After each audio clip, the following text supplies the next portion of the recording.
In July of 2012, months before the March 2013 election, the price of a packet of a 2-kilogram package of unga shot up from 70 shillings to 130 shillings.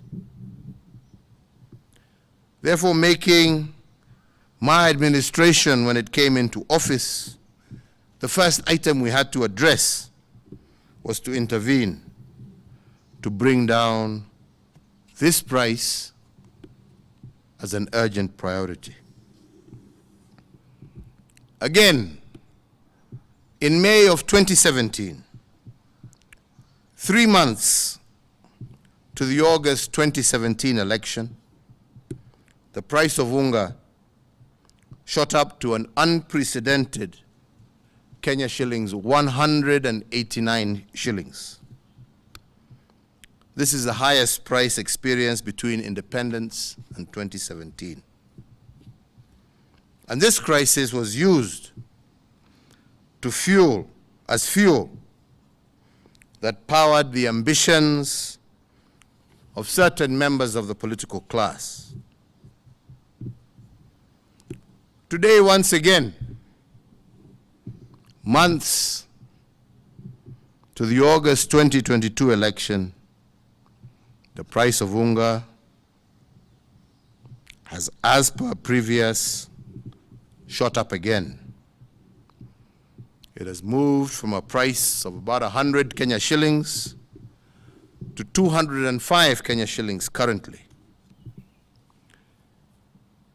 So the national question, ladies and gentlemen, that all of us must pose from this trend is it a coincidence that we have an unga crisis just before every election?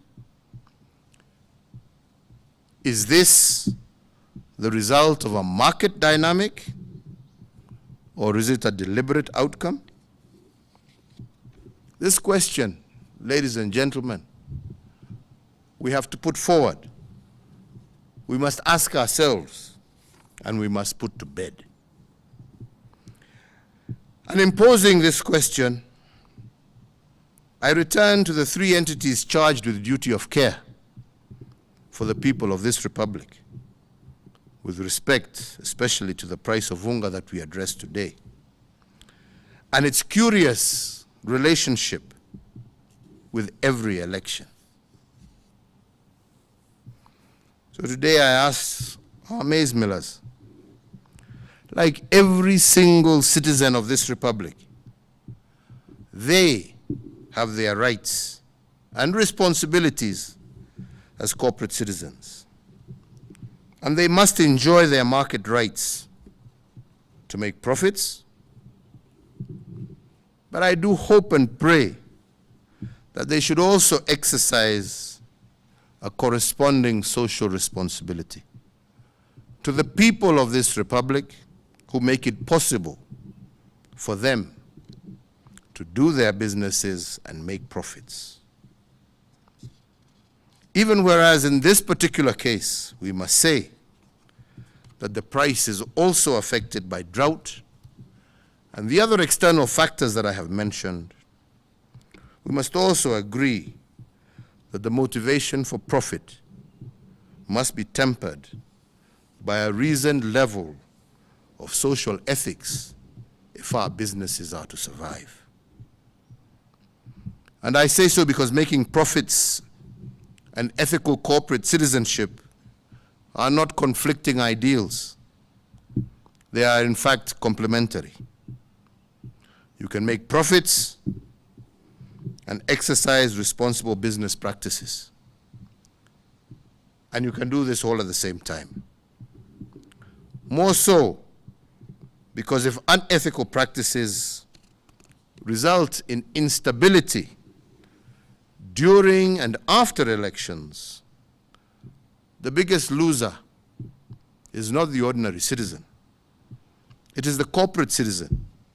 It is their investments that are the first to suffer. And because a government or let me say, because a responsible government cannot legislate a culture of corporate responsibility.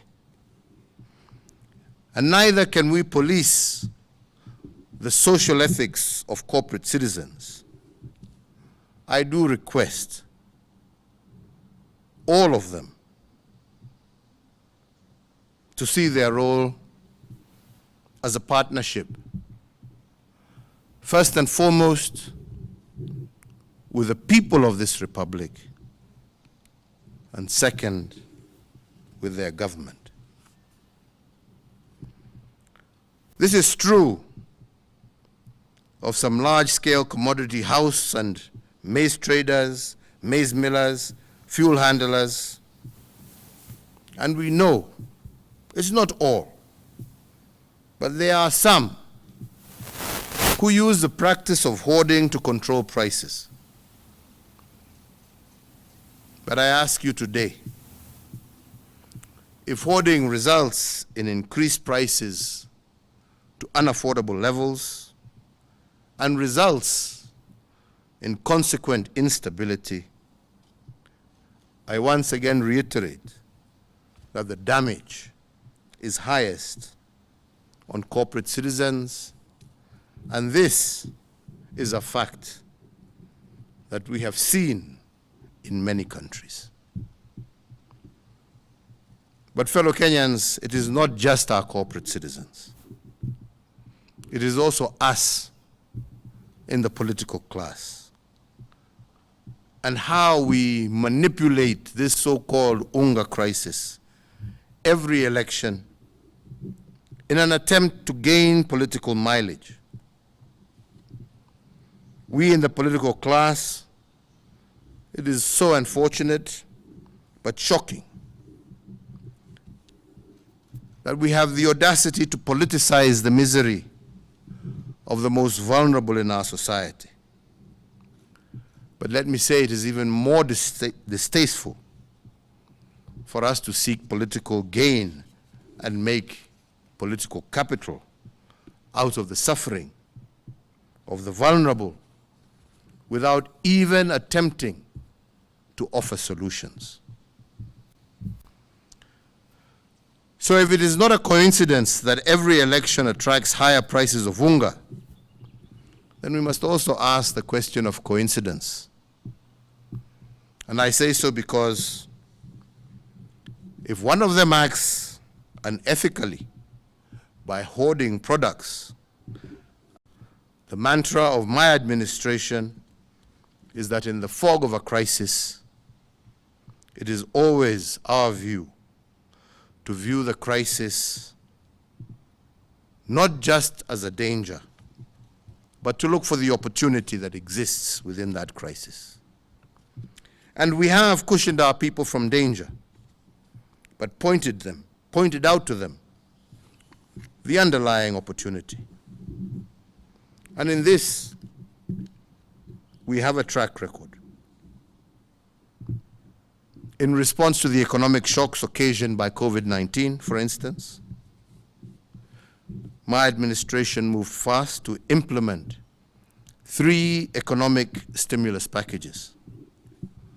The first 2 packages were designed to ensure that our economy endured the shocks occasioned by the lockdown measures implemented in the early stages of the COVID-19 pandemic. The first stimulus package lowered various tax regimes, lowered the central bank rate, CBR, to 7.25 from 8.25, so as to prompt commercial banks to lower interest rates applicable to their borrowers, and thereby availing the much-needed affordable credit to micro, small, and medium-sized enterprises across our country. To support this, we also lowered the cash reserve ratio, and this unlocked cash amounting to some 35 billion shillings to commercial banks. And this stimulus package put an additional 176 billion back into the pockets of Kenyans.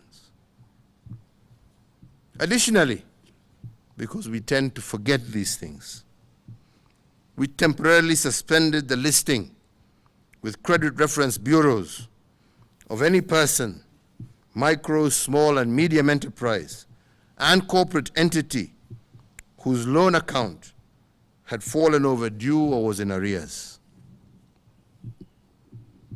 The second stimulus package, whose tenet was the 8-point program, revitalized the productive sector by 56.6 billion Kenya shillings. One of the most celebrated initiatives of this package was the Kazi Mtaani, which was meant to cushion our young people from COVID-related unemployment. The program has so far gainfully engaged up to 1 million youths deployed in infrastructure improvements, in public hygiene, and it has created opportunities for young people to start new businesses. Having secured significant progress in the containment of COVID-19, in October of 2021, I announced a third economic stimulus package that was positioned to shift our focus from surviving COVID-19's social economic vagaries to building back better. The Kenya shilling 25 billion stimulus package was designed to accelerate the pace of our economic growth and to sustain the gains already made. The third economic stimulus package pushed the aggregate of our total stimulus to Kenya shillings 257 billion shillings. This package focused on the key productive service sectors that covered education, agriculture across all cash crops, health, energy, petroleum, drought response, infrastructure, financial inclusion, as well as environmental conservation. Ladies and gentlemen, whether we like it or not, whether we report it or not, no other country in our region or even in our continent implemented such a broad and robust economic response to COVID-19 and the need to turn tragedy into opportunities. And for those in doubt, there is testimony. The outcome of the interventions are manifest and vivid for all to see. A historic tax collection of Kenya shillings 2 trillion for the financial year 2021-2022, when everybody expected that there would be a massive downturn.